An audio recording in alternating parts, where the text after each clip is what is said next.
I tried so many roles in class that I would never initially be called in for.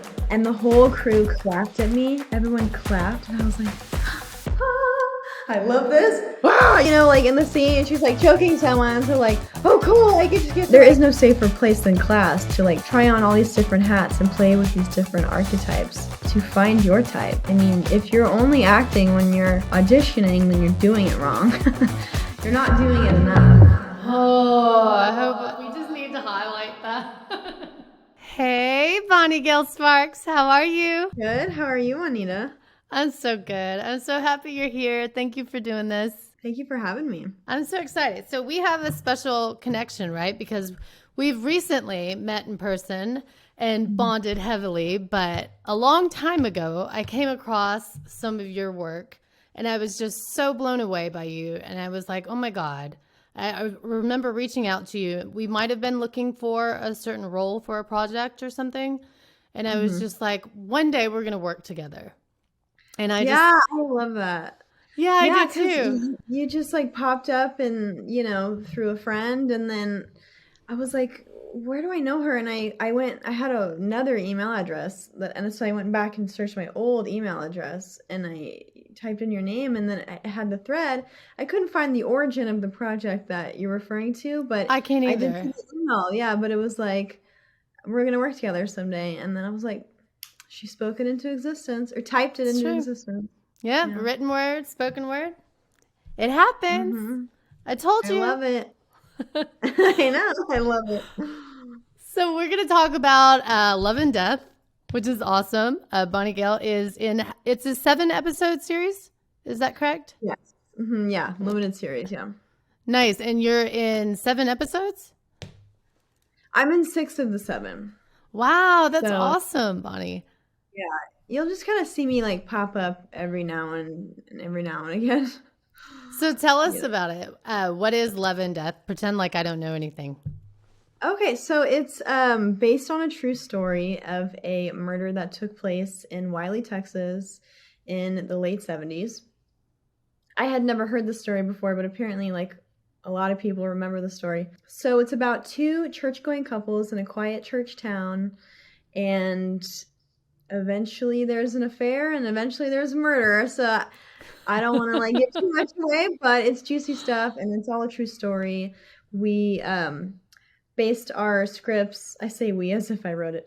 It's written by David E. Kelley, and he based it off the books Evidence of Love and the 2 Texas Monthly articles. So they optioned those. So they follow those 2 stories very, very closely. So it's juicy stuff, and I play Joanne Garlington. She is a member of the church choir. She's in the church leadership. She's very opinionated, sassy. She has a really strong marriage with her husband, Richard, who she loves to flaunt. And she encourages our 2 main couples to attend this marriage therapy camp called Marriage Encounter, which really comes into play later in the show. Wow. So you're a real character. You weren't written in. No, I existed. I was a real person. I know they were doing they were open to ethnicity and they were open to all of that because you can't really find anything on her like as far as how she looked, but she is mentioned in the book because after the murders they go and they do all these interviews with the church choir and the community just to get a bunch of different perspectives, and she was one of the people who was interviewed, I believe. So there was a lot of stuff about her in the book, way more than in the script. Because, sometimes you get a script with these smaller roles and you're like, I have no idea who this person is. Right. So it was so cool to actually have a book that just went into way more detail describing who I was so I could take that and put it into the role. That's awesome. Do you know if she's still alive? I don't. I tried to Google her, but I think I found a Joanne Garlington in the Dallas area and she was alive. I don't know if it's the same one. So yeah. I don't know. I have no idea. Yeah, I want to be really sensitive, to the story. I did see Candy and I loved it. The story is it's interesting that these 2 came about, kind of at the same time. I know that y'all were filming before the other one was even auditioning, right? And it just came out before this one, which is strange, but also I love that this has happened somehow, Mhm. because I think it's going to say a lot about interpretation and, just Yeah. taking a true story and, Yeah. I mean, I know I that y'all are going by the book, but there's still a lot of artistic mhm. interpretation and liberties being taken, I'm sure. Yeah, I think they're gonna be quite wildly different. I mean, for starters, theirs was 5 episodes, ours is 7, so we're really going really in depth to the relationships between all these people. And then, like I said, we're following closely with the written material that already exists. When I first was auditioning for it, I thought I was auditioning for the other one.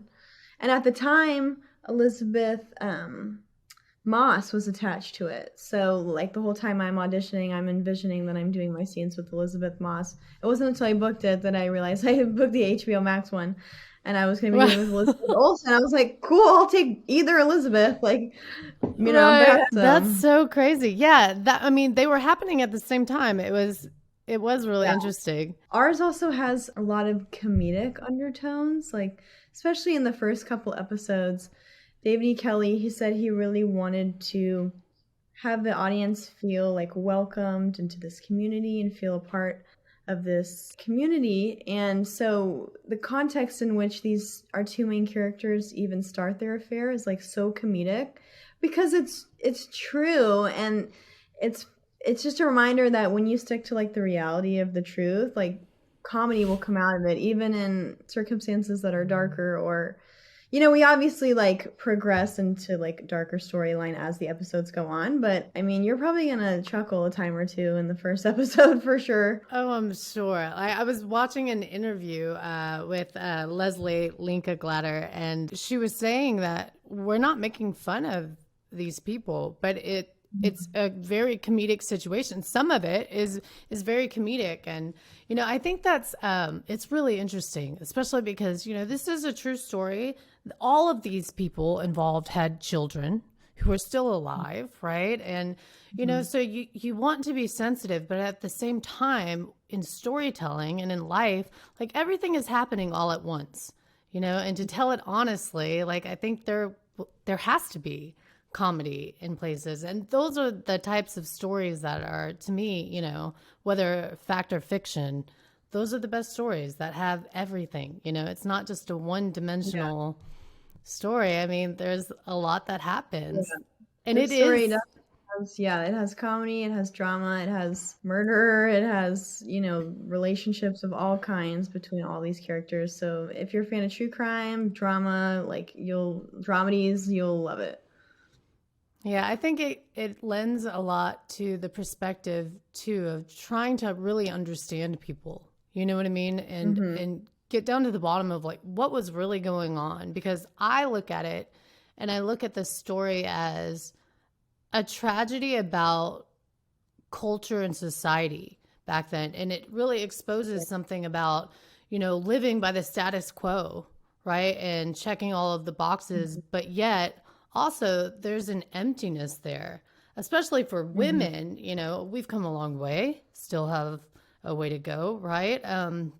But I mean, Yeah. men are affected by this too, but you go about your life and you check all the boxes and you're doing all the right things, and yet there's this emptiness. And especially for women back then who may have been just caretakers, taking care of the kids, and not having that excitement or, any Yeah. adventure in their lives, or even, purpose beyond what was expected Yeah. of them within the family. Yeah. I definitely have sympathy or empathy for Candy Montgomery, Lizzie Olsen's character, because yeah, like you said, she got married and she had the kids and she's got like a nice house in the suburbs and they go to church and it's a nice community, and she feels like she did everything right, so why does she feel so unfulfilled? But so she seeks out that excitement in her life, and then that one bad decision is a domino effect to like the worst thing that could have ever happened to her. So, yeah, it's crazy, and I'm glad that times have changed, and I'm glad that I never like personally fell into that trap myself. I mean, I decided at 21 that I was going to pursue acting, and I had to hear from all these outside sources that I should go to college, or I won't have a health insurance, or, you should just get married and have kids and get a 401k and, all the things. But, definitely didn't do that. And I'm choosing not to have kids. It's not for me. And I'm glad that's something that has evolved in time, that we as women can, maybe not be shamed like we would have in the past for not having kids. Right. No, absolutely. And I think, it's almost a more responsible thing to do for the world these days, I know, because we're all going to die and the world's burning. So, well, there's a lot of truth to that. But I do think if you look at the quality of life being elevated around the world globally, it's due to the fact that women's lives, girls' lives are being elevated, and they're choosing not to have children, So, yeah, there's something to be said there. So you decided to pursue acting at 21. Was this always a dream? Tell us your journey. Yeah, well, when I was about 6 years old, I was living in the Austin area with my mother, my sisters, and my mother was an actor at the time. She was doing a lot of regional stuff and commercials. Oh, really? Yeah, so she had booked a commercial for this family radio station. So she was supposed to be walking in the rain with an umbrella, but she was supposed to have kids with her. So she was like, why don't I just bring my own kids? So she brought me, and I was 6, and my little sister was 4. And the crew, or the director, I guess, was trying to get my sister to say this line. He threw her a line. And she was way too shy. She wouldn't do it. So they're like, okay, They had me do it, and I still remember the line. And it was, while you're working, we're jamming. And I just said it like that. And the whole crew clapped at me. Everyone clapped. And I was like, I love this. Right. I will do this forever. So that was kind of the moment. And then when the commercial was supposed to air, well, it did air, and they cut my part out, but I didn't even care. That was actually a really great early on lesson. Was okay, I didn't make the cut, but I don't care, because it was the actual doing of it that gave me joy. Oh, I love that. I know. So it was a hard showbiz lesson at 6. But then after that, I kind of hit puberty and the awkward years, and lost any and all confidence, and really just didn't pursue it at all until it was 21. I was like, okay, it's about time to start, if I want to do this, it's probably time to start trying, start training. And so I started, and I just never stopped training. That's fantastic. So you didn't even do theater or anything as a kid? No, I danced and I sang. I was in choir, and I was in the marching band. I danced in the marching band, and so I was performing, but no, not theater. I thought the theater kids were weird. So did I. But secretly, I kind of wanted to be a theater kid, but I was just too For sure. shy. Yeah. No. Yeah. Me too. The same thing. I didn't do theater until my senior year, when my teacher was like, you need to do this, and then I remember I had my moment there too. I always knew, I don't remember not knowing I was going to act, sing, and dance, as a kid. I don't remember not knowing, but I remember in high school doing the musical and playing the comic relief, and just the kids laughing and having a great time. I was just yeah, this is it. There's no better feeling than that. So yeah, it's super fun. Yeah, I remember looking at the theater kids, they're weird, but they look like they're having so much fun. I wish I could do that. Yeah.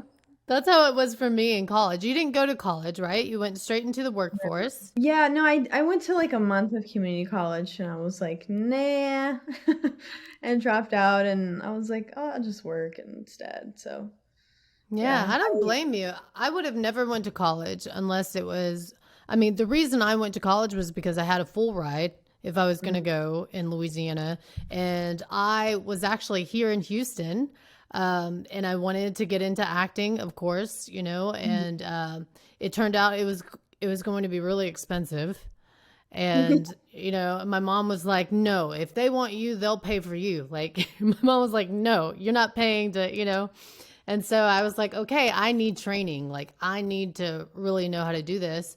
Yeah. And I could go to college and study theater, and get formal training for free. And it was the time of my life. So, Yeah. but other than that, there was no reason for me to go as well because I knew what I wanted to do. And I knew I didn't need a degree to do it. That's right. Yeah, me too. So the hard part for me was convincing my parents that college isn't for me, and they were like, "Well, what are you gonna do?" And I'm like, I'm gonna do this thing, and they're of course apprehensive because, especially my mother knew the hardships that come with it, and people don't want that for their kid. They want their kid to have an easy life, I'm sure, but um I was just never the type to really listen to my parents anyway, just in any fashion. So it was very much my style to do what I wanted to do anyway.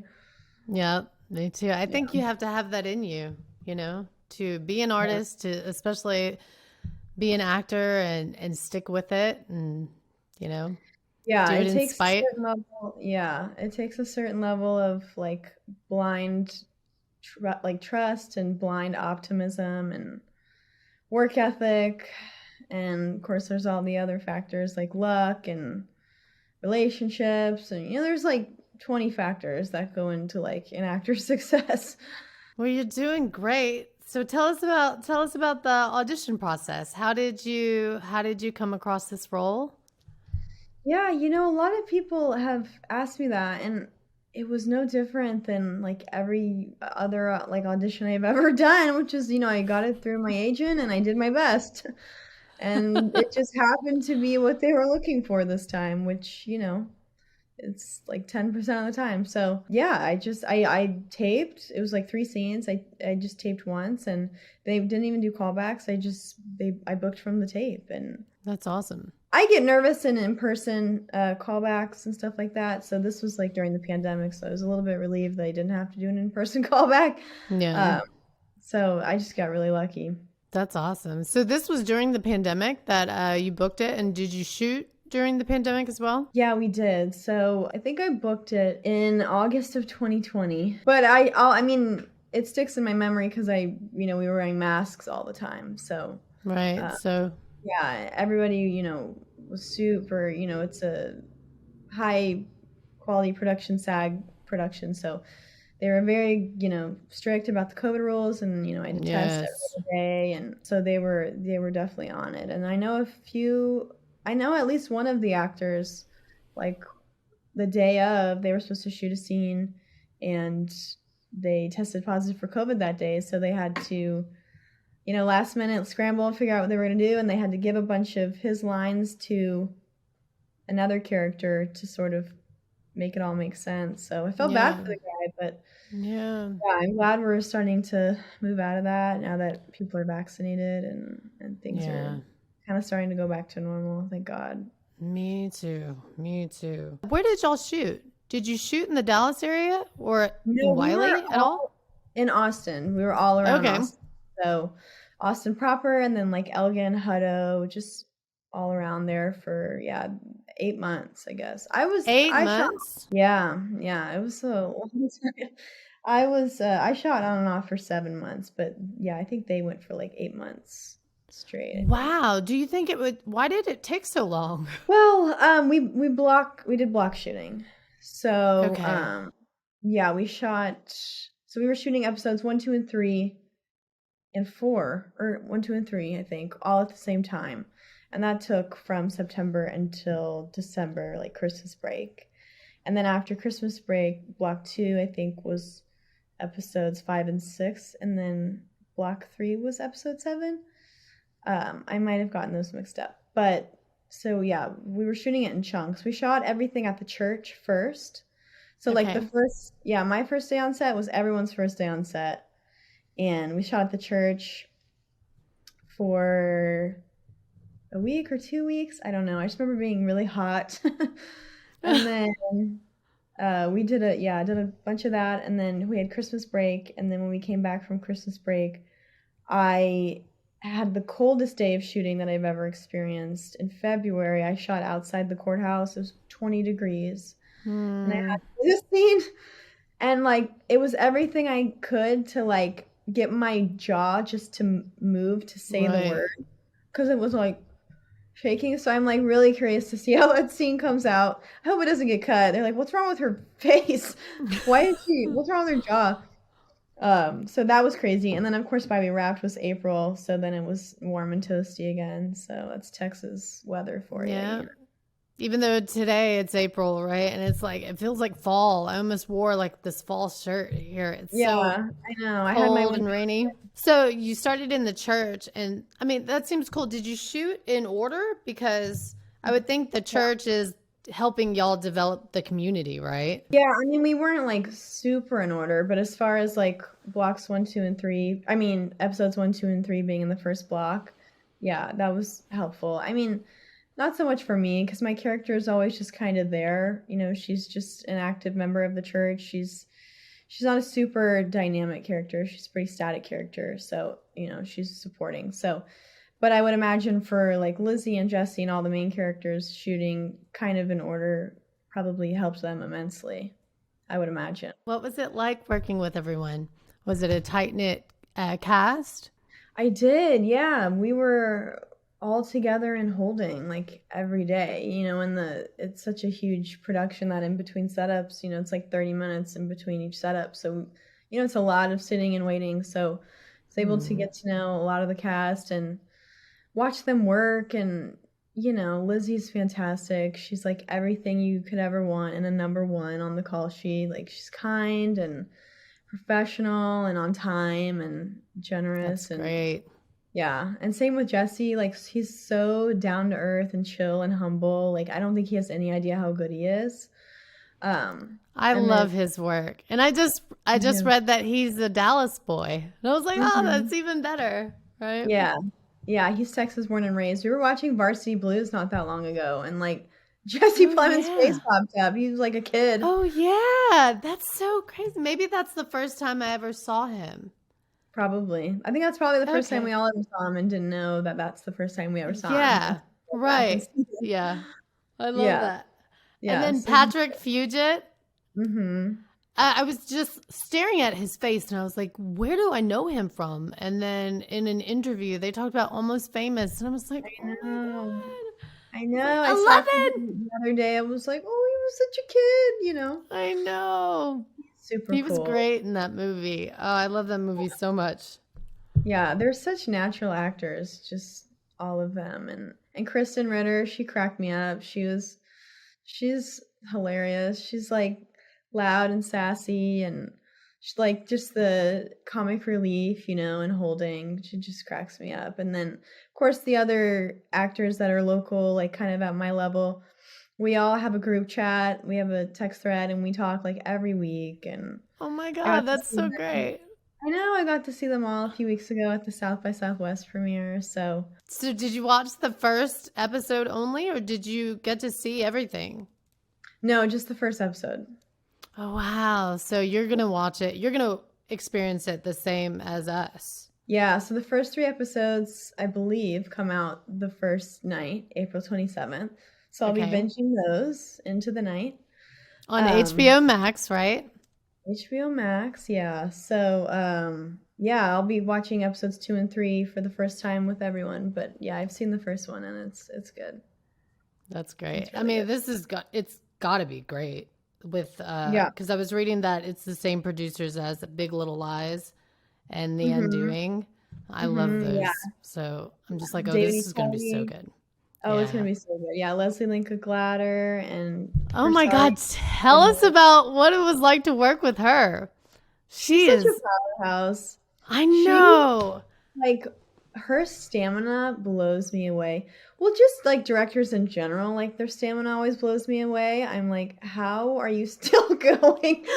But she's just so I mean, it's like hour 12, hour 15, and she's still like energetic and just keeps the energy and the vibe of the setup like all the time. She's such a doer. She's such a get stuff done kind of lady. Like people would always be like, she's so cool. Like she'd walk by and we're like, she's so cool.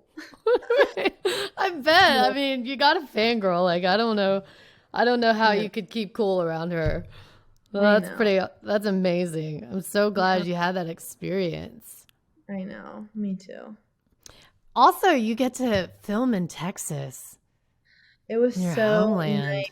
Yeah, because I was staying in and around Austin when we were there, but if I had like a work finish for like a week or a few days, I would just drive home. I would drive 4 hours home to Dallas, get to hang out with my husband, and then next week it's back to work. So it's like it's recurring, so it's super leisurely, you know? So it's kind of a dream job. It's such a dream. Yeah.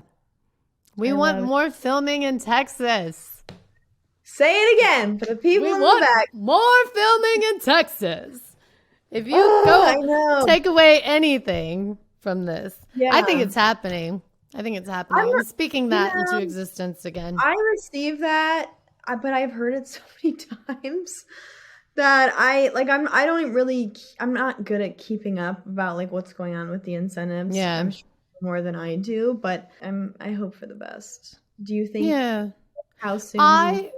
I don't know a lot about the Texas incentives, but that is something that I'm determined to. I'm going to interview somebody, and I'm going to figure out Texas, because obviously it means a lot more to me now, right? Because it is my ultimate dream is to be able to live with my family, right, and be able to work and do what I love, So it matters to me. So I'm going to dig in and I'll let you know everything I find out. But I do think Texas is, obviously we need incentives, and obviously that's been highly influential, but Texas is a very rich state. And with the exodus happening, in other states, and, Texas populating the way it has been, I think that it's still a very good, a great chance of things happening despite whatever happens with the legislation. I mean, they're building multi-million-dollar studios here, One is 2 hours from me right now, and the other one's 3, so I think we're both sitting pretty for some things to happen. And there's certainly so much talent here and so much land and, innovative thinking that I think it could be time.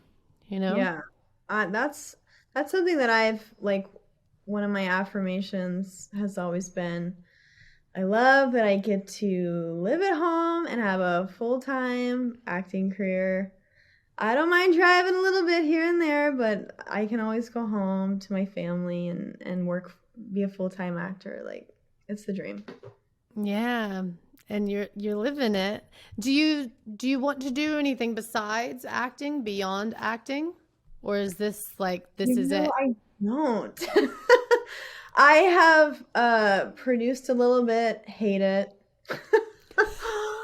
I hate it so much. I really do. I'm like, God bless. But it gives you a new perspective, and it helps you appreciate all the hard work that people do. I'm like, I don't want to have to do everything. Like, I want to be able to show up the day of and act, all the stuff that goes, all the work that goes into before that. I don't want to do that. Oh God, it's so hard. I even produced something with my husband. My husband wrote a little sketch comedy, and we shot it a month ago. So that was fun, and that was the easiest producing thing ever. It was one location. But even that, I'm like, ugh. But sometimes if you want to work, you got to produce your own content. So it was something that we wanted to do because we didn't have anything going on at the time. We were like, let's stay busy, and we've always talked about shooting this thing. Let's shoot this thing. And so if I, I'll probably continue to produce in that capacity, just making small, easy stuff that gives me an opportunity to act when I'm not booking something else for any reason. Just staying busy. I'll keep producing in that way, but I don't really think I have any interest in producing big, long, expensive features or anything. It's a lot of work. So much work. To me, acting is the easiest job on a set, to be honest, but I'm sure other people would disagree. But from my perspective, that's how I feel, and I love it. Yeah, I think the only people who would disagree are actors who have never done anything beyond acting. Yeah, Because you're right. probably. Once you do beyond acting, you really see that there's a million moving parts coming together for this one thing, and Yeah. it really helps you become a better actor, much more appreciative of everyone around you, and like make sure you show up on time and hit your mark, right? Like at least like because there's a lot going on. Yeah, for Love and Death, there was like 500 people on a call sheet, like on any given day. It's an insane Wow. Yeah. sized production. Like, and every single person is important. Every single person's there for a reason. Like, even, all the PAs, like everyone's got a job, and it takes all Yeah. the jobs to get the machine to operate. So I'm just blessed that I get to be a small cog in that machine as an actor and not have to do the hard stuff like directing and producing and ADing and all that stuff. Yeah, for sure. And shout out to your husband, Vance Sparks, right? Who's Yeah. also in the show. Yeah, he plays Dr. Lask. It's a small part in episodes 2 and 3. He plays Lily Rabes and Jesse Plemons, OBGYN. Oh, wow. So, yeah, he's in 3 scenes. So he really enjoyed that. He worked a full day. And we didn't get to work together. But, like, all leading up to that, I was, like, talking to the whole crew. Like, every day I'd be, like, in hair and makeup. My husband's going to be on the show. Did you know? Like, Oh, that's so so by the sweet. time he finally got there, like months after we started, like everyone like knew who he was and was like, "Oh, you're Vance! I've been hearing so much about you. Your wife won't shut up about you." But 'cause I thought it was so That's cool. so Because how great. often do like a husband and wife book a show? Exactly. We didn't even know we were married. We just like I don't even think Leslie knew we were married until like the day of, because like I said something. But yeah, it's pretty cool coincidence. That is pretty cool. Did y'all book at the same time? No, in fact, I think I kind of helped him because I had booked first. And I don't even know if I should say this, but I had all 7 scripts. Like I had everything from the time that I signed on. So I was able to kind of give him like an inside scoop as to help him understand what his small little scenes play in the context of the big story. Because so often Yeah. as co-stars, we get these short little sides, not a lot of context, and we're like, okay, who am I? But more importantly, what role do I play in the grand scheme of the entire show or the movie, which is something that you touched on in your workshop, which is so important. So I was able Right. to kind of be like, okay, this is what the scene is trying to convey. Go, and I don't know. I know you're not supposed to like share the script. Well, I mean, look, this happens, right? And I Yeah, think what you're talking about is so relevant to so many actors because we do only get a tiny piece of the puzzle, right? And we're trying to figure out what are we supporting? What's the yeah, point? Why was I written, right? Like, what am I mhm, doing here? What am I trying to achieve, So, I mean, yeah, it helps. I've had coaches who have booked shows before me, and because of their knowledge of what worked and what's going on, helped me book it too. So, yeah. It was just a great stroke of luck for both of us, but it's been cool to experience it together because like I can come home from work and like he knows who I'm talking about when I'm like, oh, so and so today, we did this, and he's like right. knows that person, and then we get to go to South by Southwest together, and like we're gonna go to the LA premiere together. So to be able to like have a buddy who is not just your plus one, but he's also in the cast, so it's super cool. Exactly. Yeah, Yeah. that's a beautiful experience. Did you already go to LA or are you waiting to go? No, that's next week. That's April 26th, I think. Oh, So wow, the day before. Okay. yeah. And you're only going to see the first episode again, or are they going to show more? I think it's just the first episode. I'm not sure. I'll let you Oh, that's know. awesome. Yeah, that's Yeah. awesome, Bonnie. That's so Yeah, no, special. I love that. Um, so let's just talk about acting then. I love Um, talking about acting. yeah. What advice would you give to actors, pursuing the craft?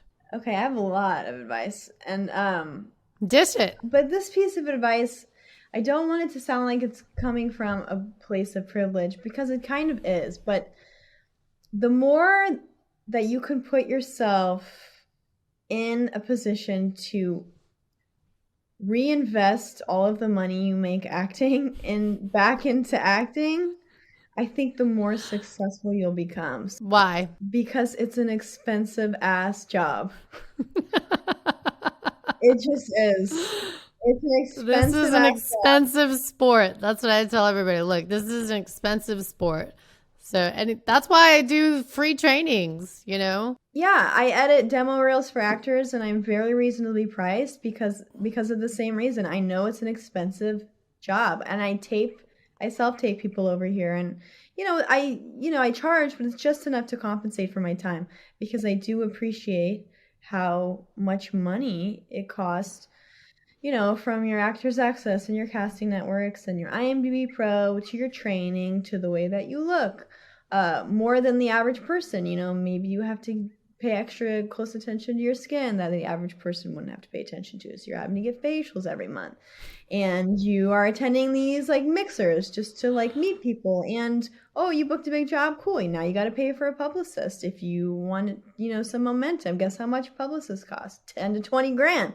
So like, there's a lot that goes into it that I don't think a lot of people realize. So like, if you can like, marry rich, whatever, do what you got to do. But the more you can reinvest in yourself, the more successful you'll be. And I know that's tough. I mean, back when I was single, I was like waiting tables and just doing everything I could just to like keep my lights on. So I know that it's tough, but I think that's also where mindset comes into play, and distinguishing limiting beliefs from like realistic beliefs, and put it in your affirmations. Like, I can afford to reinvest in myself. With all the money that I make acting, I can turn it around and I can put it back into myself, and it's a snowball. Every dollar that I earn, or every dollar that I spend, I earn like 3 times back. Or I'm so thankful for my $20,000 check that's coming in the mail. Just these affirmations and manifestation really comes into play, I think, with stuff like that. Tell us about that. So, I know that we bonded very quickly over that, because I'm such a believer. I'm such a practitioner, I guess, of really just working on my mindset every day and knowing how creative and powerful we are as human beings. Tell us a bit about your journey and how you got started with really believing that and practicing it, and how important that is for actors. Yeah, well, I didn't grow up with like a family or friends who were educated on mindset or our words have power, anything like that. So it was a really foreign concept to me until one day a friend was like, "Have you seen The Secret documentary on Netflix?" And I was like, "No, what's that?" She's like, "It'll change your life." So I go and watch it, and that's like the first time I'm ever even introduced to this concept. And The Secret is great, but what I think The Secret doesn't get into, and what I've learned in time, is that, if you sit on your ass and you just wish, hope, and want for something, it's not going to fall out of the sky. You set an intention, the power of your mind, I think, is like one of the most powerful things in the universe. So your thoughts become things. Your words are powerful. Your words create feeling, and your feeling is what manifests the outcome. So the universe is not going to just hand you everything while you sit on the couch and eat bonbons. The universe is going to present and provide opportunities for you to go and take it, and opportunities for you to go and learn and earn what you want to do. So learning that in time was even more life-changing than, like any book or any documentary or whatever. And how did you dive deeper into that concept, and how did you learn that? Do you have a specific memory of something that you did, or the first time where you're like, "Oh wow, this is evidence of this working"? this is real? Um, yeah, I think it was, I mean, a really slow process. I mean, I started training with Glenn Morshower in Dallas, and he's really big on mindset manifestation. So I mean, every week I'm going into class. I was there like every week for 4.5 years, like learning and just having everything reiterated. And to me, it was a whole reprogramming and a paradigm shift. So even when you already know it, it's great to hear it again from someone who also knows it to be true, because in time, hearing it and hearing it and believing it, it will change like the neural pathways in your brain. Like, it's science. I don't understand the full science. I just know that that's what happens.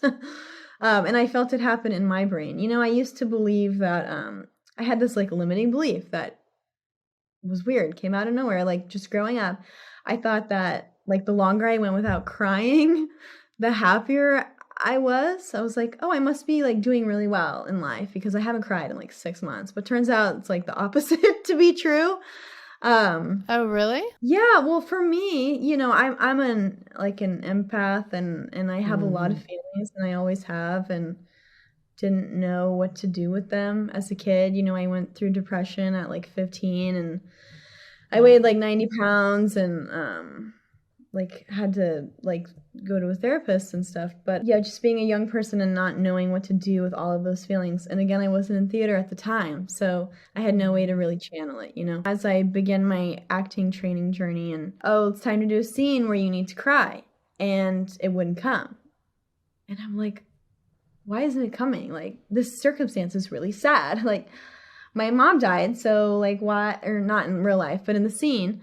So I'm like, why can't I cry? But what I learned was, if you're judging your tears and your emotions and your feelings and you're suppressing them as a habit throughout your daily life, why do you expect your tears to show up for you when you need them in a scene? You've trained your body to push down and push down and push down. So now in my daily practice, I might cry like every other day. It might not be like a big sob, but if I like come across like a cute video of like a baby goat being rescued, like, I'll let myself cry. If I'm watching American Idol and the story is really moving, I'll let myself cry. And sometimes I practice just like feeling it and letting it come, and then like calming it back down again. And so I love to like, or even just practice like the single tear, or practice crying without like scrunching out my face. And I do all this while I'm watching like really moving TV or like a really moving TikTok, And I just try not to judge all of these feelings that I have, because I know that A, it's because I'm an empathetic person, and that's a really great thing, and B, I can use it and put it into my work to help, tell stories of the human condition, because that's what we're here to do. I love that you just said all of that. Like, so this is why I love this so much. One, you are such an empath, and that's why you're such a beautiful actor. I love watching your work. It's so raw and real. And, I am such a crier. I've been a crier my whole life. I cry when I'm happy. I cry like it's just something that has always been, I've always been emotionally available. But something that, and I've been thinking about this a lot lately, so this is probably why you brought this up and we're talking about it. When I was very, very into acting, and I was still drinking very heavily, I was smoking a lot of pot. It was just, I was not sober yet. I was so raw and so emotionally available all the time.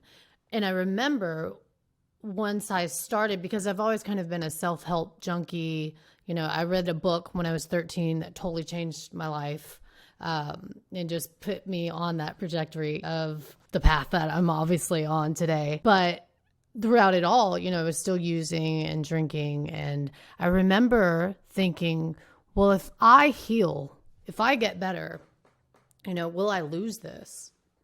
Will I lose my emotional availability?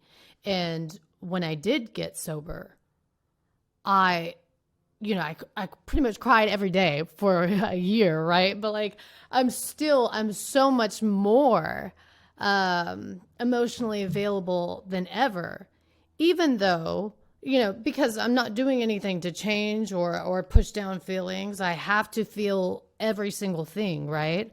And crying is just very natural. But I do come across, just yesterday, there was a scene where just this woman is, it's high stakes, and, an audition where I was tweaking, on drugs and screaming and attacking someone and crying and, I ripped that one too. Yeah. Well, I hope you get it. Because it was just, well, thank you, Bonnie. I hope one of us, right? But at the same time, like, I'm not shooting myself in the foot here, but I really had to think, like, I turned to Jason and I was like, there's a part of me, I don't want to go there sometimes anymore. Yeah.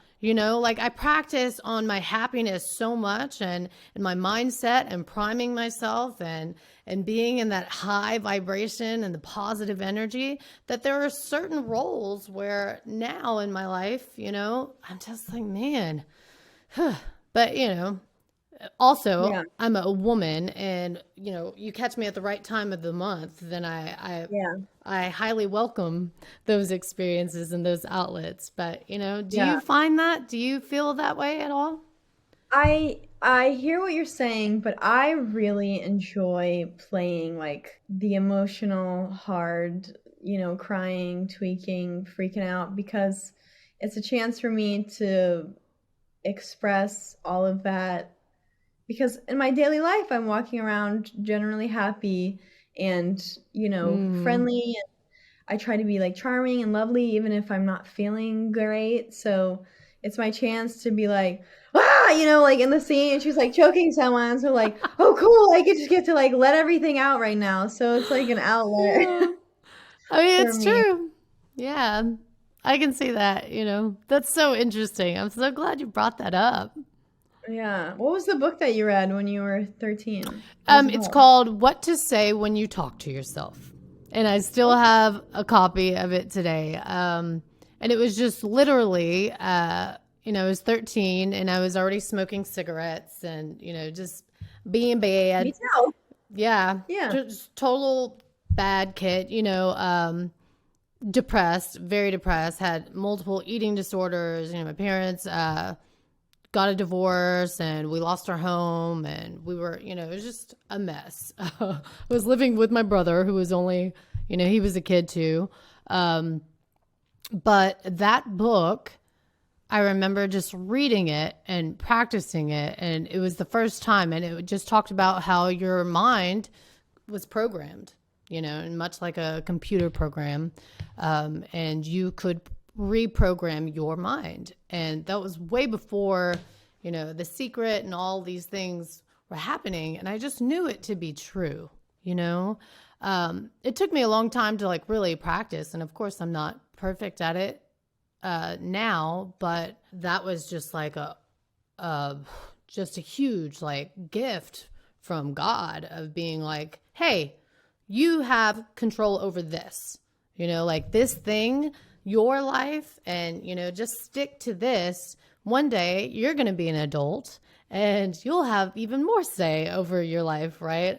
But that book was just, it took me a long time to like really apply it, to really practice it. But by the time I watched The Secret, which I totally fell in love with, The Secret didn't feel like it was telling me anything I didn't already know. It was just confirming inside of me what I already knew, and even that though took a long time to really apply and use, not just going from knowledge of knowing something to applying it and making it a part of you, and it took sobriety for me. I wish I would have had that book at that age, because I was going through something similar. Yeah, you do feel so out of control and I remember just like wanting just to be free. Like I just wanted to be like free on my own. I was like, can I go live with myself? I was like 15 and they were like, no. So, it's easy for me to say, oh, I wish I had that book. But then again, I think everything happens for a reason, and we're shaped the way we're shaped on purpose so that we can, experience certain things. And so I think it all worked out in the end. Look at us now. We're thriving. That's right. And I think those experiences certainly help us as actors and storytellers for sure. Yeah, absolutely.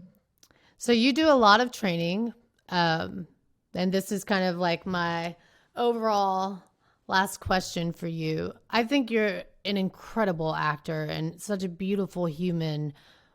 What is the importance of training? Why do you keep going? I mean, you're doing great. And, I think that training is something that a lot of actors, we just don't train in the same ways that we would if we were athletes, or, it just doesn't really make sense how some of us view training, especially when, this is a talent. So I get that. And I get how that messes with some people's heads, but it's such a competitive field. Will you just talk about your mindset when it comes to training and why you do it? Yeah. So earlier I had mentioned like some of the different factors that go into like success as an actor. So two more of those things would be talent and skill. And I think that they are different. And we touched on this in your workshop as well. I've always known them to be different because I knew that I was born with talent. So I walk into my very first acting class ever and wasn't god awful, because I had talent, but I had so much more to learn. And you don't know how much you have to learn until you start to learn it. Even still, almost 10 years later, I'm coming up on my 10-year anniversary of taking my first acting class ever. And I showed my age, but you could have started at 1, so.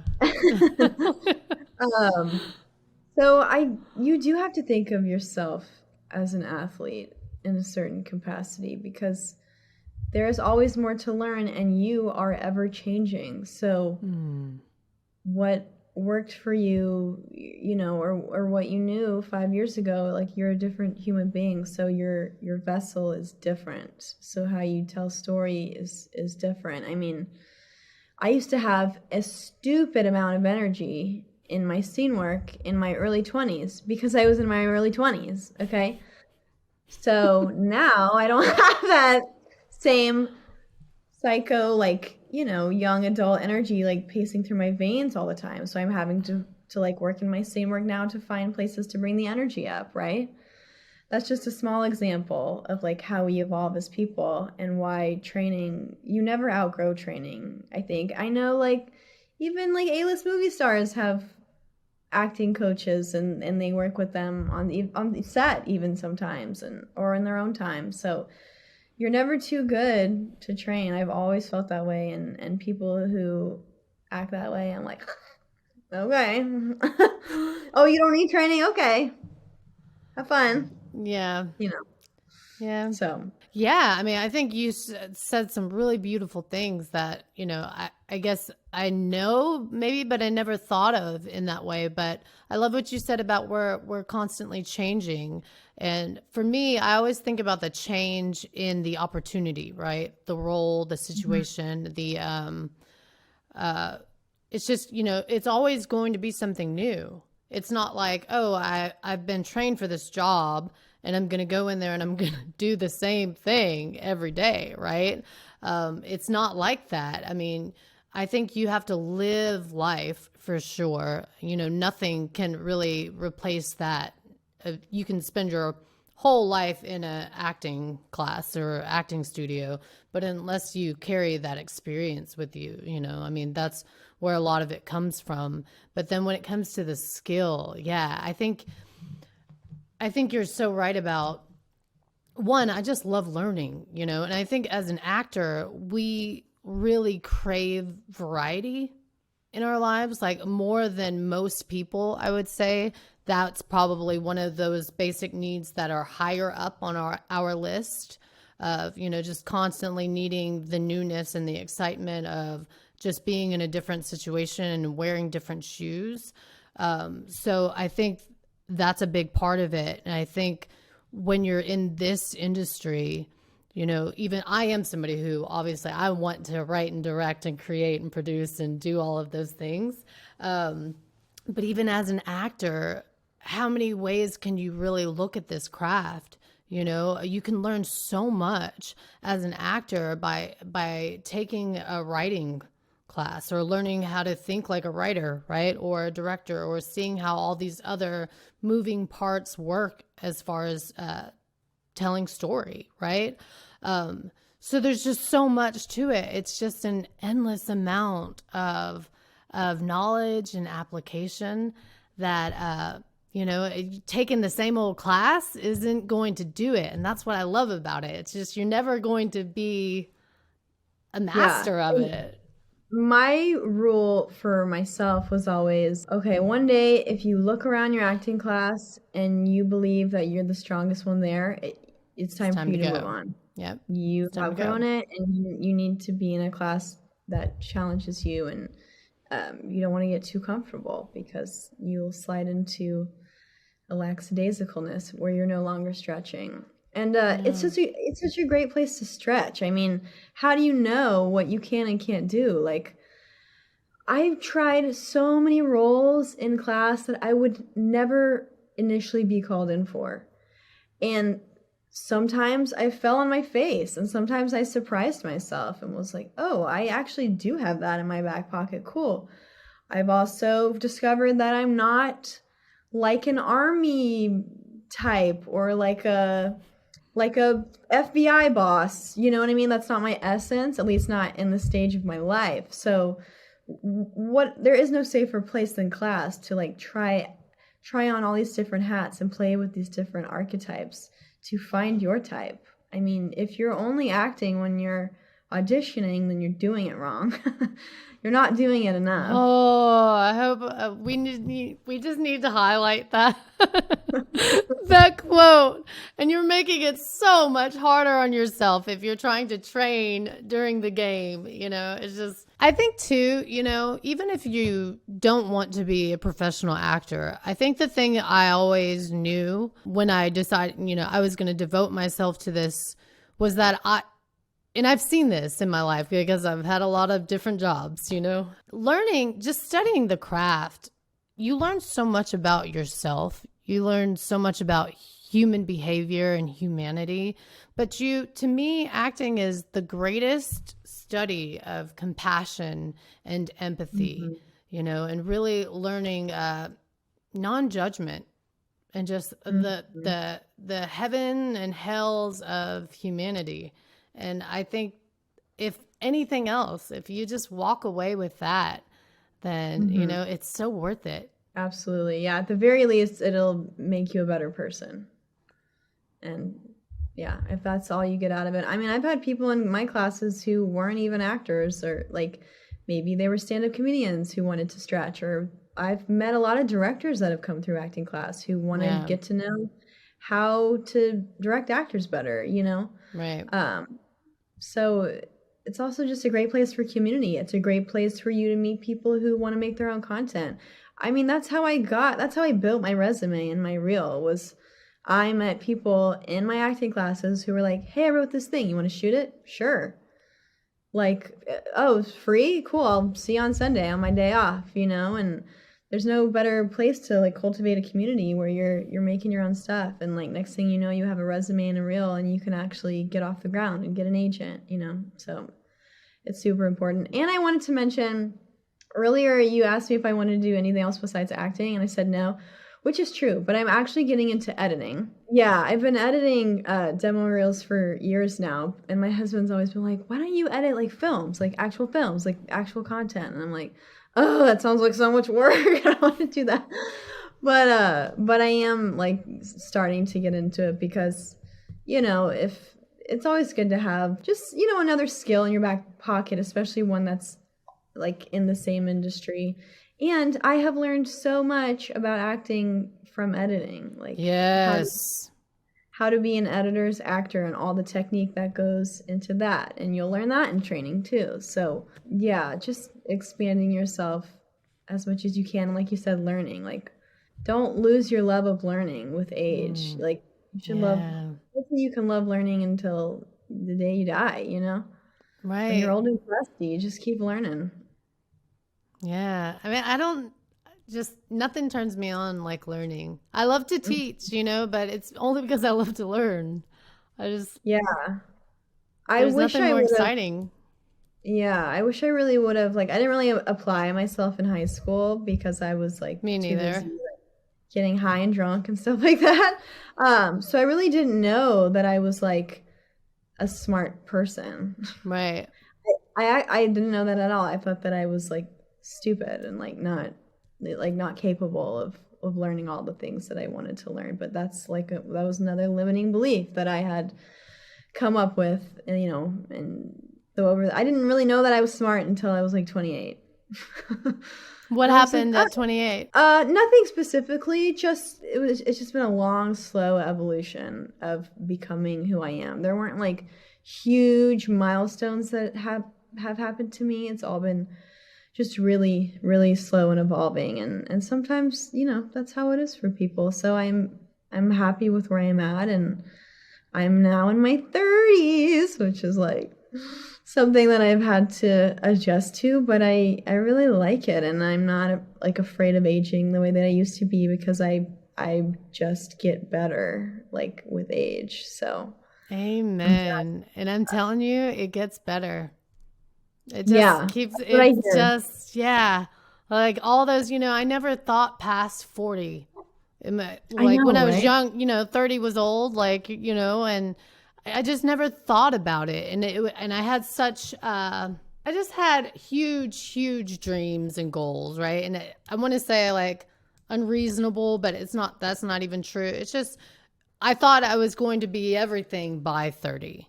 You know, and so I think and I think a lot of people think that way. And then, so you experience your 30s with that lens at first, but then all of those things, the status quo, right? Like this whole story of love and death, like all of these things start to break away from, you know, you realize that it's just a concept. It's somebody else's idea, right? Of what life should look like, or what you should have by this age. And you start to realize you're on your own original path, and that's so beautiful, and you are getting better, you know? And so I think it's just a gift. I'm so proud of how old I am, and I'm so thankful I made it this far.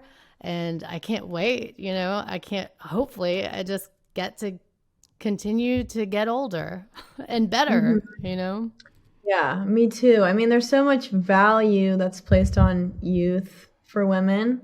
I mean, I think we all were taught at an early age that, oh, you better not get older, and you better not have any wrinkles, because you will be discarded and your value is gone. So with that like embedded in us, having to, you know, get that limiting belief out of your head, and the change that's occurred in the industry is incredible. I mean, like Jennifer Garner's got her new show, like she's in her 50s, and like what Sandra Bullock's doing, what Jennifer Aniston's doing, and Reese Witherspoon, and I'm just so inspired by all those people, and they also make me really excited to get older, because I'm like, oh, it doesn't have to end. Like I can still be a lead, I can still be working, I can still like be hot, and like you know, you can have it all, you know. I think, you know, that's something so true. Like years ago, we almost put together an all-female production company, but our big thing was that, you know, I remember I wrote a whole pilot, and I'm still going to make this. It needs some tweaking now because it was several years ago, but it was based off of one of my friend's mothers, who's like second mom. You know, she was trying on dresses for an event one day, and she came out and just was showing us her dresses. And I was like, you know, that one just kind of hides. And I remember her saying, well, when you get to be my age, you just want to disappear. And I was just like, no. In my head, you know, inside I was like, no, never. I'm like, never, I'm never going. I just made a decision, and I wrote a whole show based off of a woman, you know, in her 50s, 60s having to start over. And what does that look like? You know, and now we have a much clearer idea of what that looks like. And it's not, you know, I think we still have this idea of like wanting to hold on to our youth and being young. We all do. You know, even men, like you call a man an old man, something inside of him dies, you know?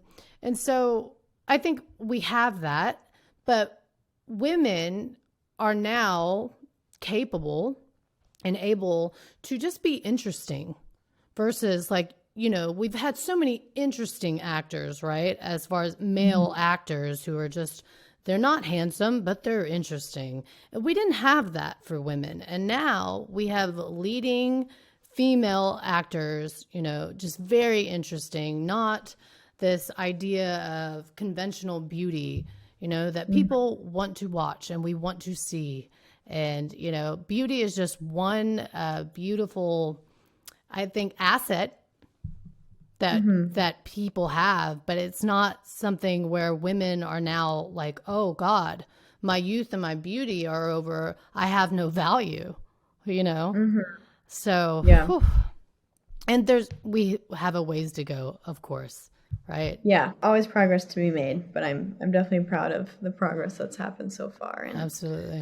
And I'm looking forward to the future. And I'm excited for your pilot to get made and picked up. Oh, me too. I'm excited for our future project together as well, because I know that too. will happen. Well, Bonnie, it has been amazing to talk to you. Do you have any final words of anything you would like to say? I don't think so. Just thank you for having me. And thank you, Jason, for your work. And I can't wait to see y'all again soon. Yes. So Love and Death, April 27th on HBO Max. Yep. So, and where can we find you as far as editing or just social media? Yeah, I'm on Instagram. Just Bonnie Gayle Sparks is my handle. And you could just DM me there and ask for a demo reel or editing or self-tape at my house. Or unless you're weird, like don't come to my house if you're weird. But other than that, DM me.